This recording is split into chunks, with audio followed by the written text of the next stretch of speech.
Hai murid-murid, selamat petang. Apa kabar awak hari ini? Cikgu harap awak semua sihat Jadi, selamat kembali dan berjumpa dengan Cikgu Kresida di Kelab Bahasa Melayu tahun 3 pada petang ini. Okey, jadi hari ini kita akan teruskan dengan Kelab Bahasa Melayu. Untuk petang ini kita ambil tema kelestarian alam. Jadi tajuk kita ialah lindungi alam sekitar. Okey murid-murid, kita akan teruskan. Jadi awak perlu memberi perhatiannya kepada apa yang cikgu beritahu dan awak boleh tengok slide yang cikgu tayangkan. Okey. Okey, apa itu alam sekitar? Kan tajuk kita lindungi alam sekitar. Jadi cikgu nak tanya awak, apa itu alam sekitar? Siapa tahu boleh jawab. Okey? Alam sekitar, kalau murid-murid nak tahu, alam sekitar itu adalah alam yang ada di sekeliling kita. Misalnya, awak tengok gambar yang pertama. Okey, misalnya alam sekeliling adalah seperti laut, pantai, pokok kan, yang di sekeliling awak tu. Benda yang ada di sekeliling awak, benda tidak hidup. Contohnya seperti yang cikgu beritahu tadi, seperti laut, apa lagi? Pokok, pantai, batu dan sebagainya. Okey, gambar seterusnya. Cantik tak gambar ni? Cantik ke tidak? Okey, ini gambar apa? Gambar air terjun. Pandai gambar air terjun. Cantik tak? Cantik tak air terjun tu? Bersih ke tidak tempat ni? Bersih. Ini merupakan alam semula jadi. Jadi ada bunga, ada air, ada pokok, ada macam-macam lagi kan benda yang tidak hidup. Tapi tetap cantik. Kenapa dia tetap cantik? Boleh bagi tahu cikgu kenapa dia tetap cantik? Sebab apa? Sebab dijaga. Macam mana jaga alam sekitar supaya tetap cantik? Buang sampah merata-rata kah? Membuat pembakaran terbuka kah? Tidak kan? Jadi kalau awak nampak sampah di sekeliling awak, awak perlu kutip dan buang ke mana? Buang ke dalam tong sampah agar alam sekitar kita tetap bersih dan terjaga. Okey. Yang terakhir. Okey, gambar terakhir. Awak nampak tak? Ada apa? Ada batu, ada sungai, ada gunung. Ada apa yang terbang tu? Ada burung terbang. Jadi kawasan ini sangat bersih dan cantik kerana dijaga. Okey, kalau kita tidak menjaga alam sekitar, apa akan terjadi kepada alam sekitar kita? Sekiranya terdapat pembuangan minyak di dalam sungai, apa akan terjadi? Sungai itu selamat digunakan atau tidak? Tidak kan? Jadi haiwan-haiwan dalam sungai akan mati. Di samping itu, burung-burung yang minum air sungai pun mati tau. Jadi kena jaga kebersihan alam sekeliling supaya kita dapat menikmati alam sekeliling. Burung-burung juga dapat menikmati alam sekeliling. Haiwan-haiwan lain pun dapat menikmati alam sekeliling dan dapat hidup dengan sihat dan baik. Oke, sebelum kita akan belajar tata bahasa, yaitu ayat tunggal. Murid-murid tahu apa itu ayat tunggal?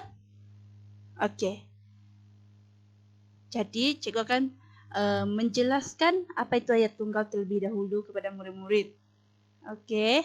Ayat tunggal ialah ayat yang terdiri daripada satu subjek dan satu predikat. Paham? Satu subjek dan satu predikat. Oke? Apa tadi? Ayat tunggal satu subjek, satu predikat. Kalau dua subjek, satu predikat, ayat tunggal kah? Tidak. Kalau satu subjek dan tiga predikat, ayat tunggal kah tidak? Tidak. Jadi ayat tunggal hanya satu subjek dan satu predikat. Oke? Kalau ada dua subjek dan selebihnya, itu merupakan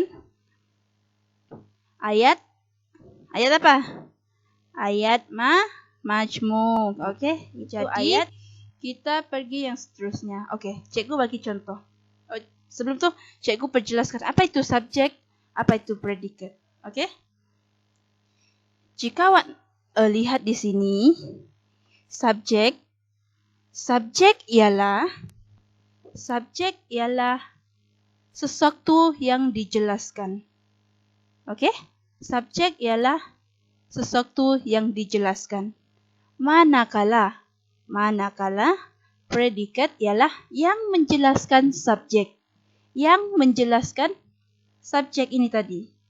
Oke, kita lihat contoh yang pertama.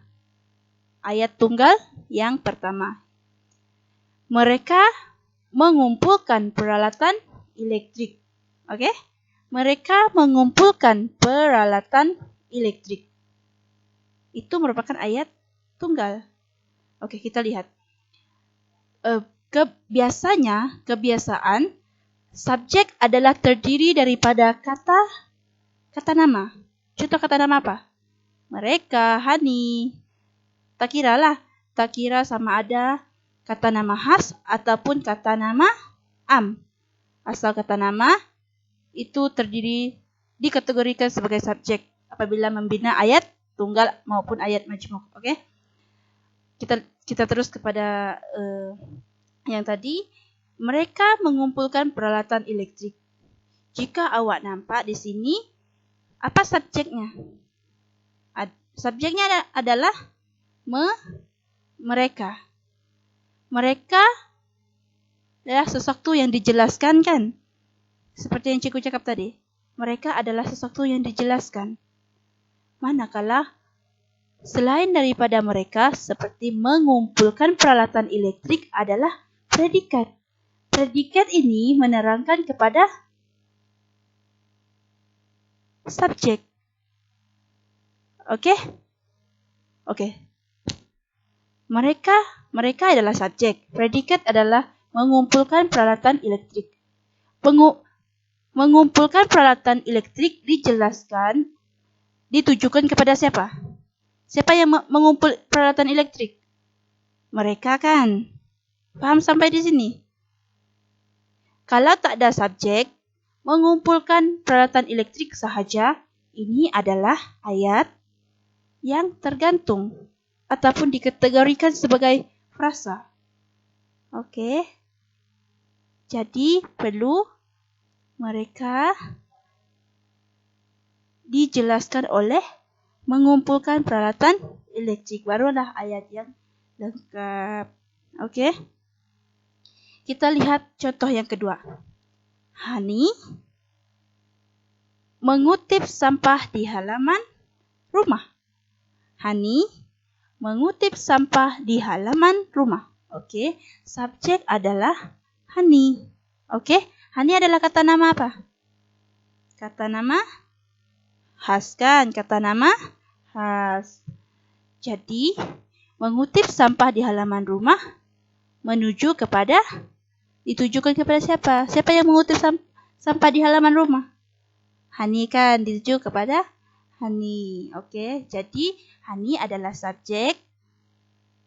Mengutip sampah di halaman rumah adalah predikat. Oke, faham sampai di sini? Oke, kita tengok yang terakhir, contoh yang terakhir. Elvira menghadiri program Lestari Alam. Yang dijelaskan adalah siapa yang dijelaskan?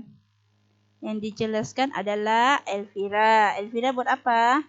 Dia menghadiri program Lestari Alam. Jadi subjeknya adalah Elvira. Yang dijelaskan adalah Elvira. Itu sebagai subjek. Yang menjelaskan Elvira adalah predikat. Yang menjelaskan Elvira adalah predikat. Paham sampai di sini? Jadi ini merupakan predikat untuk Elvira. Oke. Jadi Elvira menghadiri program Lestari Alam. Jadi Elvira adalah subjek, manakala menghadiri program Lestari Alam adalah predikat. Oke. Paham sampai di sini?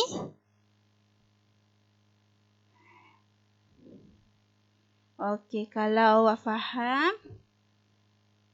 ayat tunggal, bagus. Jadi pastikan apabila awak membina ayat tunggal nanti, pastikan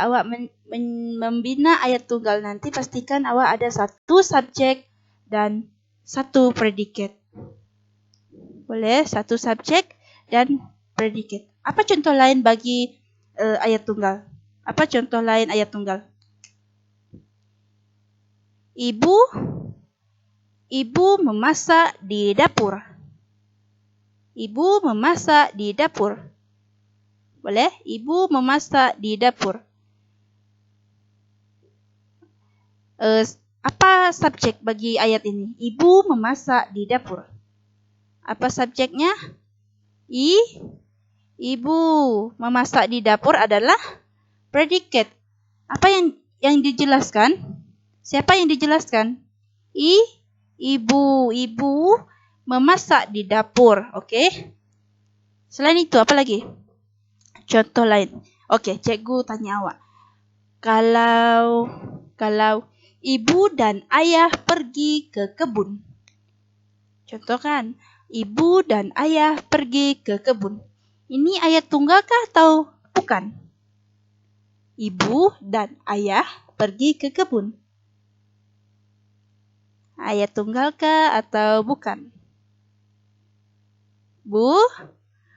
Bukan. Kenapa bukan? Bukan ayat tunggal. Sebab ayat tunggal hanya perlukan satu subjek dan satu predikat. Sekarang, ayat yang cikgu sebutkan tadi, ibu dan ayah pergi ke kebun. Ada berapa subjek? Ada 2, yaitu ibu dan ayah.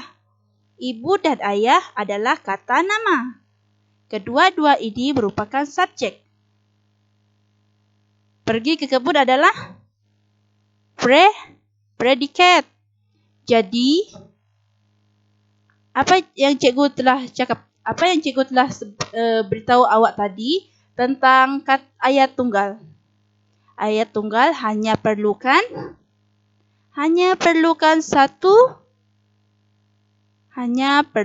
satu subjek dan satu predikat. Oke? Faham sampai di sini? Cikgu harap awak faham apa itu ayat tunggal dan bagaimana cara membina ayat tunggal. Ingat, ayat tunggal ada satu subjek dan satu predikat. Oke? Jangan lupa. Oke. Kita pergi aktivitasnya. Oke, cikgu akan bagi kepada awak satu link. Jadi ini untuk aktiviti kita pada hari ini, yaitu permainan bahasa, yaitu permainan 1. Cikgu akan beri dalam bentuk link ataupun word. Maaf. Okey. Jadi awak jawab berdasarkan pengetahuan dan pemahaman awak. Jadi awak boleh tekan jawapan yang betul ataupun pilihan yang betul, iaitu yang mana yang awak rasa itu ayat tunggal. Kalau awak rasa itu ayat tunggal, awak boleh tekan ayat tersebut. Okey? Itu yang pertama. Yang permainan bahasa yang kedua adalah dalam bentuk Google Form. Dalam bentuk Google Form. Jadi cikgu akan beri kepada awak link Google Form tersebut. Jadi awak kena membina ayat berdasarkan perkataan yang cikgu berikan. Okey? Awak kena membina ayat tunggal, tahu ayat tunggal? Membina ayat tunggal berdasarkan perkataan yang cikgu berikan. Okey, cikgu akan bagi kedua-dua link ini kepada awak selepas awak habis menonton video ini. Okey? Jadi, pastikan awak jawab semua kedua-dua permainan ini agar cikgu tahu awak faham ke tidak apa yang kita belajar pada hari ini. Okey? Okey, kesimpulan daripada yang kita belajar pada hari ini. Apa yang awak tahu? Apa yang awak dapat daripada yang kita belajar hari ini? Kita apa? Kita haruslah menjaga alam sekitar agar kita tetap sihat dan tinggal dalam alam sekeliling yang bersih. Jika kita tidak menjaga kebersihan alam sekeliling, kita akan dicangkiti oleh penyakit. Selain itu, jika kita tidak menjaga alam sekitar, apa akan terjadi? Ada apa? Jika awak tidak kutip sampah di sekeliling rumah, jika awak buang sampah sembarang di hutan ke, di tempat mana-mana, apa akan terjadi? Awak akan kena nyamuk, kena denggi. Faham? Dan kalau tidak menjaga kebersihan alam sekitar, kita akan sakit. Oleh itu, kita haruslah menjaga alam sekitar agar tetap agar tetap bersih, dan kita akan senang tinggal di sana. Awak mau tinggal dalam sampah? Dikelilingi sampah? Tidak mau kan? Okey? Jadi kita kena jaga kebersihan di sekeliling rumah. Kalau awak nampak sampah, tolong kutip dan buang dalam tong sampah. Okey? Jadi itu saja untuk kelab bahasa Melayu kita pada hari ini. Cikgu harap awak faham dan buat aktiviti yang cikgu minta tadi. Okey, boleh. Jadi cikgu harap awak fahamlah. Okey, sampai di sini saja. Sekian, terima kasih dan salam sejahtera. Stay safe semua. Bye.